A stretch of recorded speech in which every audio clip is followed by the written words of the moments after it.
तो hello guys, आज geography का पार्ट 2 भी आ गया है। तो पार्ट 1 में हम लोग पढ़े थे कहाँ तक, पूरा हम लोग पढ़े थे यूनिवर्स पढ़े थे हम लोग पिछले पार्ट में। और इस पार्ट में पढ़ेंगे सोलर सिस्टम, और इस पार्ट में पढ़ेंगे हम लोग सोलर सिस्टम। तो चलिए शुरू करते हैं हम लोग अपना जियोग्राफी। तो सोलर सिस्टम में क्या क्या आते हैं। सोलर सिस्टम में पहले देखिए, सोलर सिस्टम में सबसे पहला सन आता है। फिर दूसरा जो 8 प्लैनेट होता है वो आता है दूसरे नंबर। मतलब कि पहला सन आता है सोलर सिस्टम में, दूसरा जो 8 प्लैनेट होते हैं वो, और सैटेलाइट्स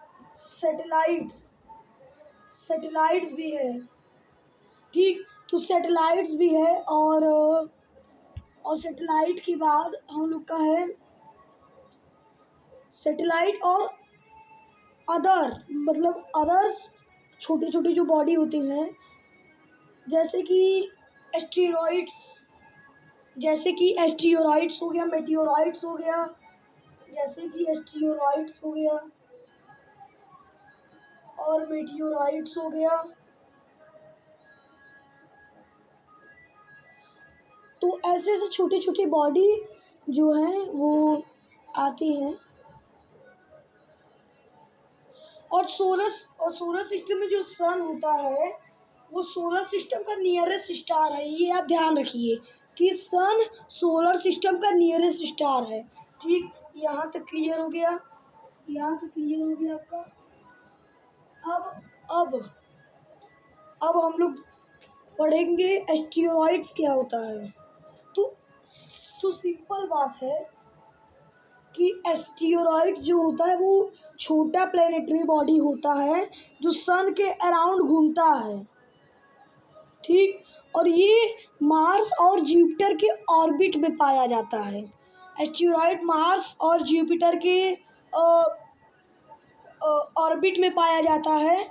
और ये छोटा प्लैनेटरी बॉडी है, ये सन के भी अराउंड घूमता है, लेकिन ये मार्स और जुपिटर के ऑर्बिट में आता है।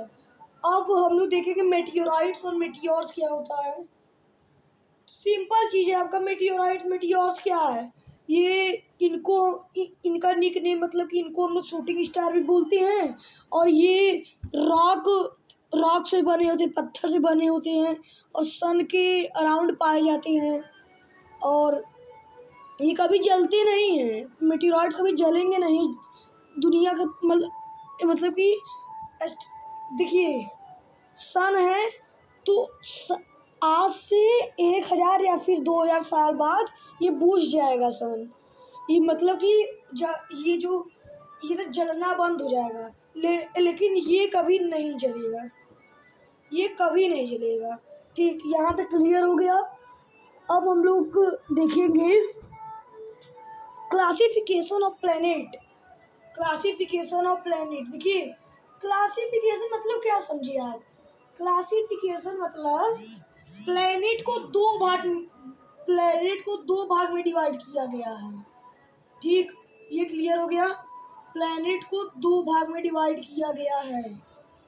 ठीक, प्लैनेट को 2 भाग में कैसे डिवाइड किया गया है। पहला इनर प्लैनेट,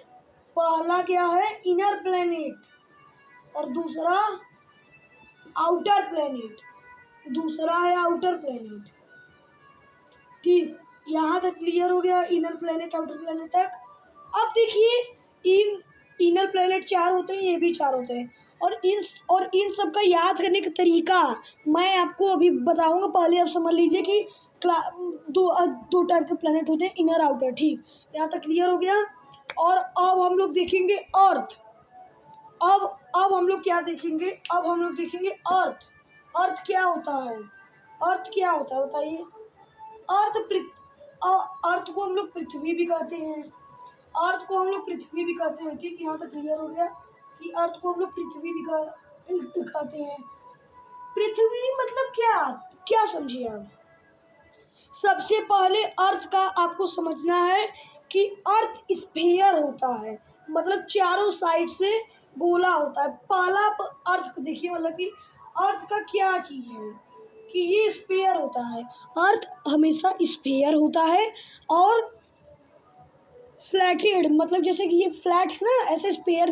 जैसे आप लेदर की बॉल देख लीजिए, जो टेस्ट मैच, मतलब जो भारत और पाकिस्तान, जो मतलब जो टीवी मैच आता है उसमें जो बॉल खेला जाता है वाइट या फिर रेड कलर का बोल सकते हैं, वो चिकना रहता है एकदम, मतलब चारों साइड से प्लेन रहता है, चिकना रहता है और स्पेयर रहता है। वो ऐसा सर्कल नहीं रहता है। ये सर्कल को आप दो बार डिवाइड कर सकते हैं, लेकिन वो ऐसा सर्कल रहता है, ऐसा सर्कल। ये पूरा मतलब बंद रहेगा, ठीक। तो यहाँ तक क्लियर हो गया कि अर्थ स्फीयर शेप में होता है। और अब यहाँ पर ध्यान देने वाली बात है, अर्थ में क्या होता है, पेरीहिलियन। सबसे पहला चीज है अर्थ में पेरीहिलियन, पेरीहिलियन और एपीहिलियन और एपहिलियन। अब क्या समझे इन दोनों से कि अरे कोई चीज है, कोई चीज नहीं है। ये अर्थ का सबसे नियरेस्ट पोजीशन है, ये अर्थ का सबसे नियरेस्ट पोजीशन है, ये अर्थ का सबसे नियरेस्ट पोजीशन है। और ये अर्थ का सबसे फारथेस्ट पोजीशन है, ये अर्थ का सबसे फारथेस्ट मतलब दूर। ये जो आप कोई कहे कि एफिलियन में पहुंच गया तो कहाँ पहुंचा, वो अर्थ से बहुत दूर का पोजीशन है। और पेरीहेलियन अर्थ के बहुत पास का पोजीशन है। यहाँ तक क्लियर हो गया। अब अर्थ में देखना है सीएल, सीमा, नाइफ, ये सब क्या होता है। CL, Seema and knife. CL, Seema, knife से आप क्या समझे, सीएल, सीमा, नाइफ से आप क्या समझे। सीएल कोई नाम है, सीमा कोई नाम है, नाइफ कोई नाम है, लेकिन गलत। सीएल सिलिकॉन एल्युमिनियम, ये अपर पार्ट है, ये अपर पार्ट है, ये अपर पार्ट है अर्थ का। और सीमा, सीमा मतलब सिलिकॉन मैग्नीशियम, ये मीडियम, मतलब क्या बोल सकते हैं आप, लोअर पार्ट है, ये लोअर पार्ट है, ये लोअर पार्ट है सीमा। और नाइफ से आप क्या समझिए, नाइफ से क्या समझिए आप, निकल। पहले आप एलिमेंट नेम का देख लीजिए कि Ni निकल, Fe आयरन, निकल आयरन। ये आउटर मतलब बाहर का पोजीशन है, अर्थ का बाहर का पोजीशन है, ठीक। और ये आप नोट भी करते चलिए, क्योंकि ये जो मैं चीज़ बता रहा हूँ ये CHS के पेपर में भी आया था।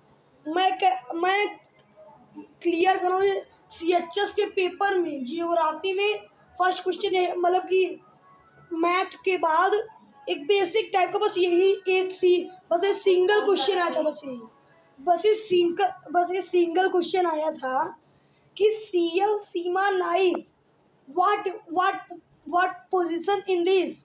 तो उसमें ऑप्शन दिया था कि सीएल, सीमा, नाइफ।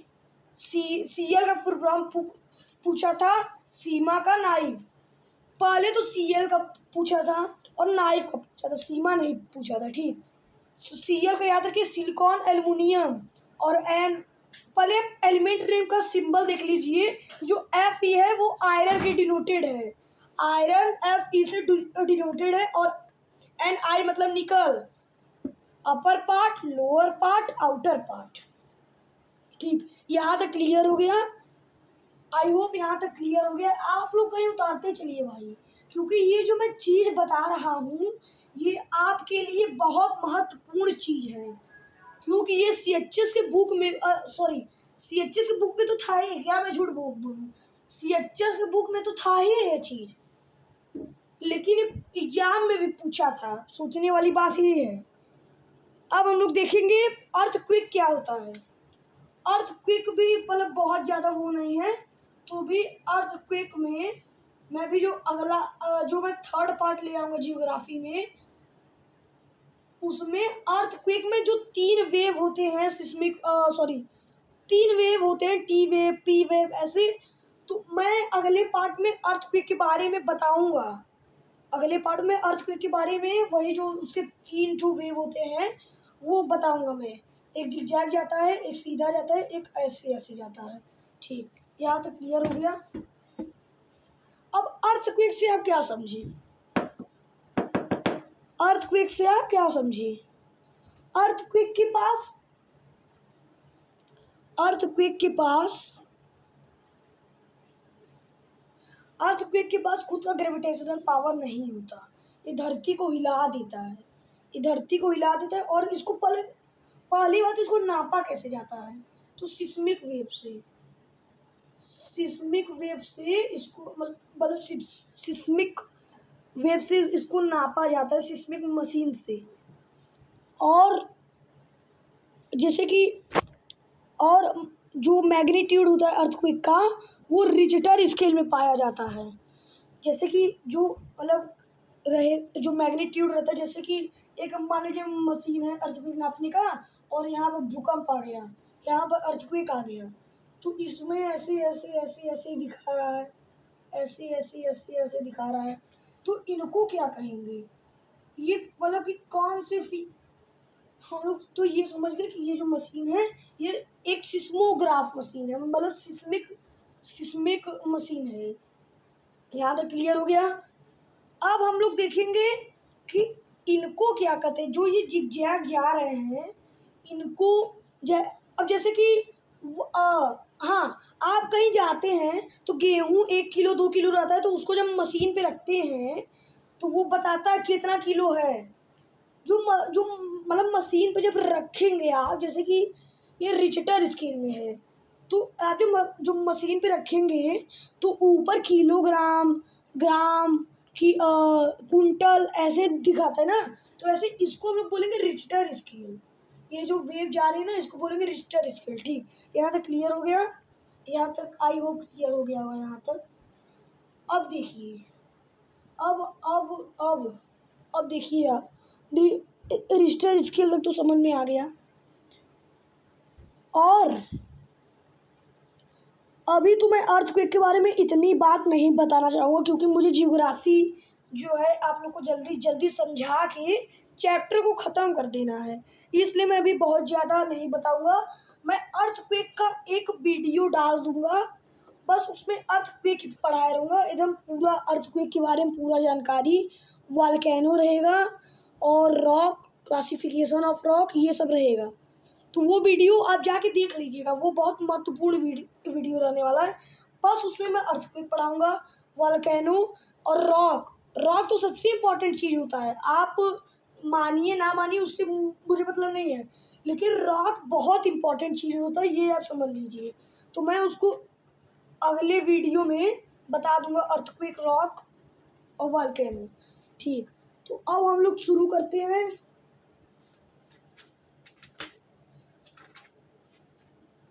तो मुझे तो लगता है कि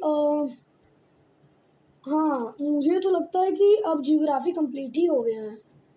ये मैं अर्थक्वेक ये मैं अगले वीडियो में पढ़ाऊँगा, तो ये छोड़ दीजिए। मान लीजिए जियोग्राफी आपका कंप्लीट हो गया। लाइक करिए, शेयर करिए और कमेंट पे राय दीजिए अपना कि हम कौन सा टॉपिक लिए हैं, आप बता नहीं रहे हैं कमेंट पे। ठीक, तो अब तो पार्ट 2 भी ख़त्म हो गया। पार्ट 3 में हम लोग ले आएंगे अर्थक्वेक, वॉल्केनो, रॉक, और वही विस्तार से एकदम पढ़ाएंगे, पूरा तोड़ के पढ़ाएंगे, उसका गहराई जानेंगे पूरा। अब आपको लास्ट चीज़ देखना है कि अगर इंडिया जो है, हमारा जो इंडिया है वो 7th लार्जेस्ट कंट्री है, 7वें नंबर पे आता है। 7वें नंबर पे आता है इंडिया। तो क्यों 7वें नंबर पे आता है लार्जेस्ट कंट्री पे? ऐसे तो कोई कंट्री नहीं आता। बहुत कंट्री है ऐसे तो आप, मैं बोलना चाहूँ तो, पर अरे कितना बताऊँ आपको, बहुत ज़्यादा है। और ये 7वें नंबर पे आता है अपना इंडिया। भारत महान है, भारत जिंदाबाद।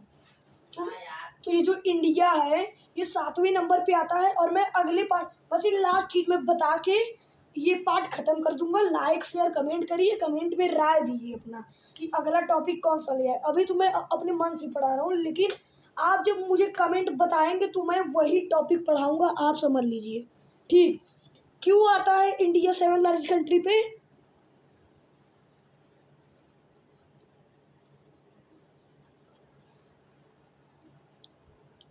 थ्री करोड़